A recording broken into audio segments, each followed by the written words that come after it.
lawer ohono ni, mae ailgylchu yn dechrau yn y gegin. Yn anffodus, fel arfer dyna ble mae'n gorffen hefyd. Ond mae gwastraff yn cael ei greu ym mhob rhan o'r tŷ ac mae cyfleoedd ailgylchu yn bodoli ym mhob ystafell o'ch cartref. Lawr star a lan llofft. Yn yr ystafell ymolchi mae yna wastad tiwbiau papur tŷ bach, blychau pas, dynedd a phob math o ddeunydd pacio. Draw yn yr ystafell wely mae pethau fel tagiau dillad, blychau hancesu a blychau persawr.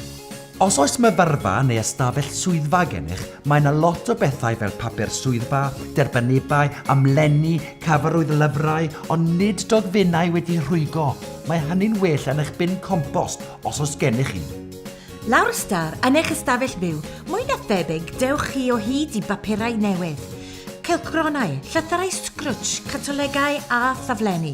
Ac yn y gegin, blychau powdr golchi, tiwbiau papur cegin, llewis cerdyn prydau parod, blychau wyau, cartonau sydd a bagiau papur brown.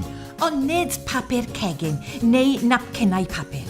Am ragor o wybodaeth am yr eitemau a gallwch eu hailgylchu ym mhob rhan o'ch tŷ, ymwelwch â'r tŷ rhyngweithiol ar wefan Ailgylchu dros Gymru.